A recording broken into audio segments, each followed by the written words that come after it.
Hey guys, oh my gosh, second video, second video. Okay, so I just happened to see this little video that ran across my, what you want to call it, like a For You page on YouTube. Is that what you want to call it? We're gonna call it that. So I happened to run across while I was scrolling. Shouldn't say run, because I definitely didn't do that, but I was scrolling across it, and I seen a video that said Disney's cringiest videos or movies or whatever scenes. So I was like, I want to see this. Then I thought to myself, I'm like, why don't I just watch this with y'all? Duh. So I am going to pull it up real quick.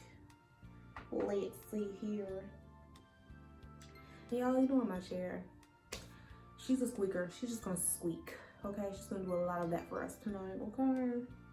Oh yeah, no, never mind. It's called Top 10 Cringiest Disney Channel Scenes Ever. You know what's so funny is I feel like I'm one of those kids that even though I've watched a lot of Disney Channel, I still am probably gonna be like, what scene is that from? Like, I feel like, let's jump into this. Welcome to Miss Mojo, and today we're counting down our picks for the top 10 cringiest Disney Channel scenes ever. Hey man, how's it going? Thank you, boss. So long, good girl. Hello, Frizz.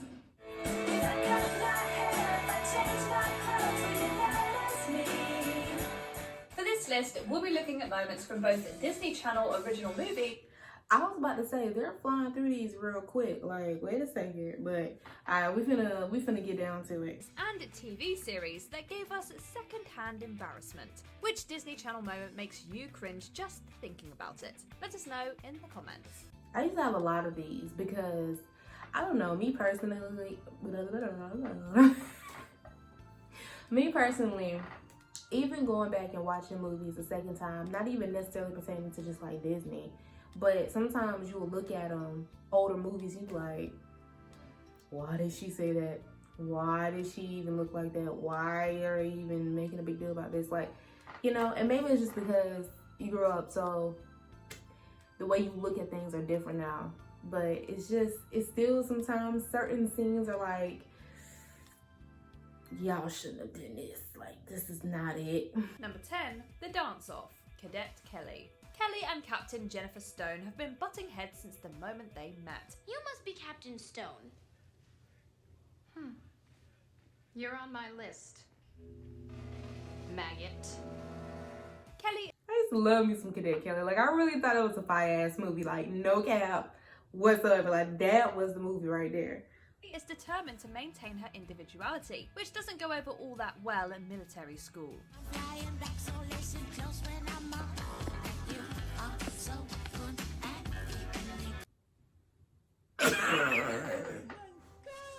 Because I don't remember. Like, I remember the movie, but I don't remember what caused this dance off. And this looks like this was in the middle of them doing drills. So I don't know why she started doing this weird ass, this shit right here. And it's so funny because I bet watching this when I was younger, I was like, oh hell yeah, you better fuck it up. Yeah. Things come to a head between the two after Kelly is sentenced to serve the drill team. Ma'am, but a dancer not the- helps them put their differences aside.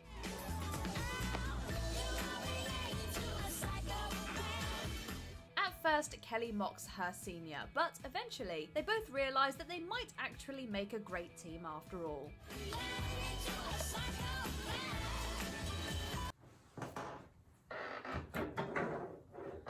Because what the hell? If I was old dude, I wouldn't want either one of y'all. Because while y'all over here playing patty cake, we got people over here really running and doing what they're supposed to be doing. What are you doing? What are you doing? Like, I'd be like, excuse me? They is dropping it like it's hot. Kelly learns respect for order and authority. Jennifer learns that individuality. Number 9, nothing's wrong with me, except this dance. Pixel Perfect. One of Disney's more underrated movies, Pixel Perfect, focuses on the Zettabytes and their new frontwoman, Loretta, who is actually a hologram. I vaguely remember this movie because I was going to say, the girl that's dancing, she does look familiar, but vaguely remember it though.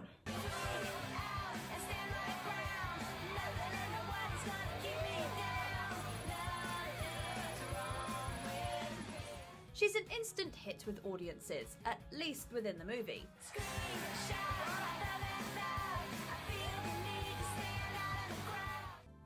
I can't say how irritating it is that she's lip singing so just like, what's the word? Obviously, like she's just, it's like, scream, shout, live out loud. Like it's so like over exaggerated. It's like, ma'am, I understand you were trying to give that you were screaming these lyrics, but you're just making your mouth really wide. If you wanted a professional Disney watcher's opinion. For the rest of us, she's just a bit too much. Loretta is certainly talented, but her moves are very overstated and just downright unrealistic.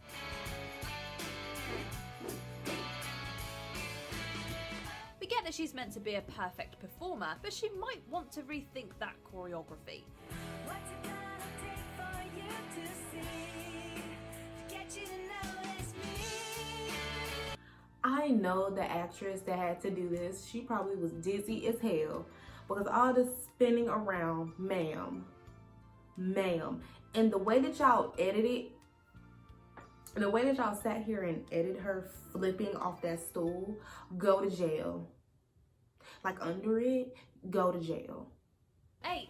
Caitlin's keyboard dance, Camp Rock. We promise you that we have nothing against dancing, when it's done well. Sadly though, this scene isn't the one.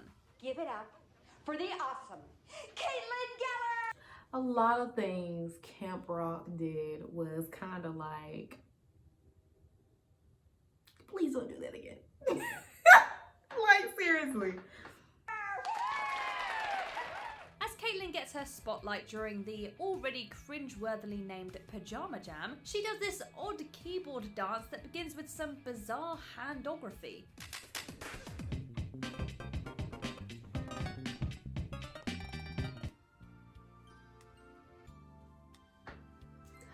What's so crazy about this keyboard thing, right? Because even when I watched it back then, I was thinking to myself like, oh, okay. Like when she first started, her little movement she did with the little head boink and whatever the hell she had going on, I was like, okay, we about to get into some things. She's about to give us a show. And then the keyboard comes, it's like, ma'am, I expected more bass. Like, I was like, wait a second, we're being punked because Miss Ma'am was on here playing a video game. She's not really giving us some keyboard action. What? I don't know what I expected from this keyboard, but I didn't expect that. Like, she really caught me off guard with that, and not in a good way. I didn't appreciate that. You can't stand that people might actually like what other people do. No, that should have been in your cringiest shit when she was like, whatever made you. Yeah, I was practicing that shit so hard, and I was like, And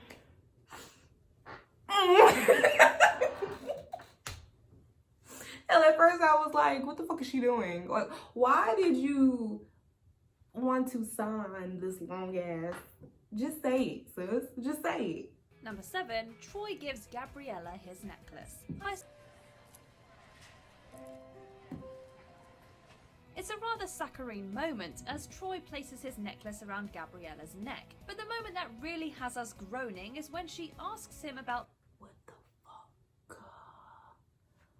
Why did they have Monique in that? Why?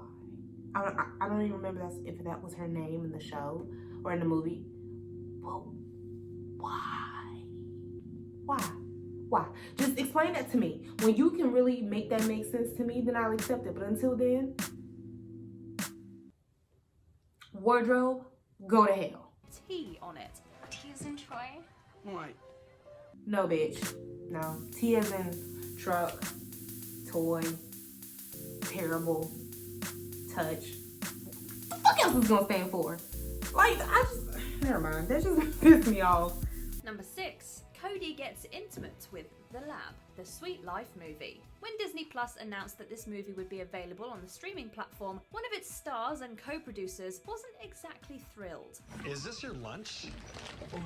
It was. To be fair, we probably wouldn't want our most cringe-worthy moments stored on the internet for all to see either. While there are a fair amount of offenders in this film, this is the moment that really gets our skin crawling. Welcome to the most advanced subterranean neuroscientific laboratory on Earth. When the twins are first shown around the Gemini lab, Cody gets well acquainted with the equipment. Is that the hydroisotope caluvometer? Capable of reading the undetectable electrical charges in a minuscule brainwave. Perhaps too well acquainted. I love her. Oh.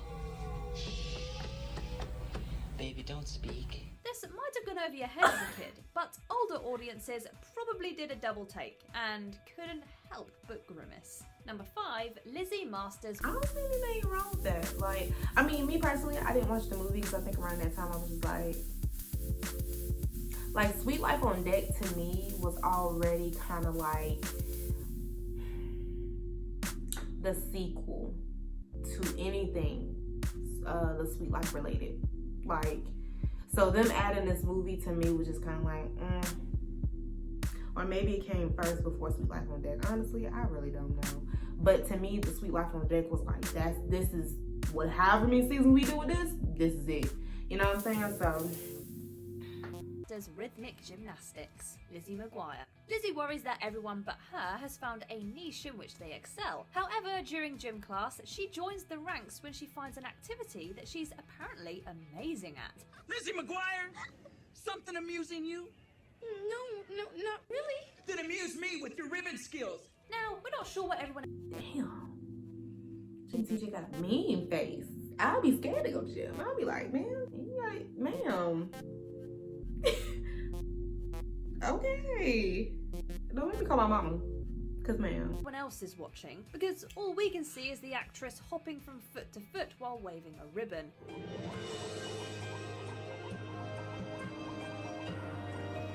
It's not really what you'd see at the Olympics, is it? We want to look away, but we simply can't.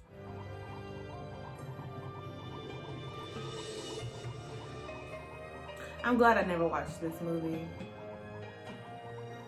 It just looks boring. Like, it just looks like... The cringe fest is number 4, awkward sibling tension, life with Derek. As audiences got to know these characters, they started to pick up on the not strictly family-friendly chemistry between step-siblings Derek and Casey. I definitely picked up on this. Force field is activated.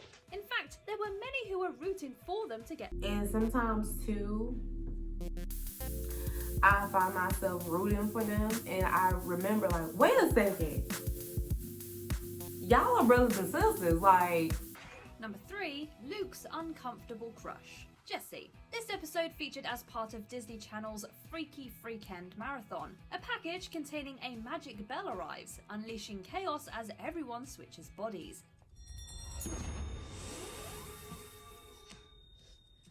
What just happened? Why am I so short? Jessie and Zuri switch mid-argument, creating this excruciating scene. Fans of the show know that Luke has always had a crush on his nanny. However, in this scene, he's unaware that Zuri and Jessie have switched bodies. So when he makes this declaration, he's actually talking to his sister. Jessie, did you just call us boogers and poopy butts? I have... What's so crazy about this Jessie show? I never really watched it like that. Like, if I did catch it, it was in like an episode or two. But at this time, I was like, what, maybe like early high school. So I was like, some episodes are funny. They were like, oh, they kind of cute or whatever. But you know, talk about that Disney Channel page, you're like, what the fuck is this? So. Number 2, Camp Rock challenges Camp Star. Camp Rock 2, the final jam. With Camp Rock's future in jeopardy, Mitchie rallies the others as they prepare to take on Camp Star in the Camp Wars.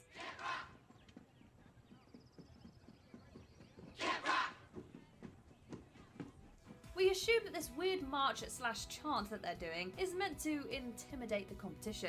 I find it kind of strange though that they didn't introduce, at least to my knowledge, what I don't remember, was there ever a mention of any other camps? But if you ask us, in particular, any rival camps around the area. So honestly, now looking at this, I'm kind of like, these people just come out of nowhere, and all of a sudden y'all made this new award show type thing going on. Like, I don't know, it's just really weird. Like, I don't. But anyway, them doing this whole step coming down the mountain is like, what are you doing? Why are you doing this? Who told you to do this? Go in the house. Just go in the house. Because obviously y'all don't know how to act when company around. Just go in the house. I don't understand. If you ask us, Tess and Luke's faces say it all. They definitely look more confused than intimidated.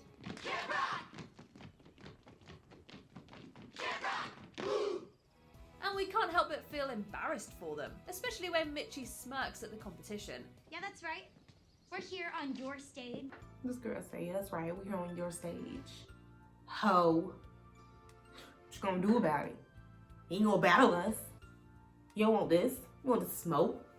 See, we came down the mountain, down the hill. What? Better get back. Mitchie was like, what you gonna do about it?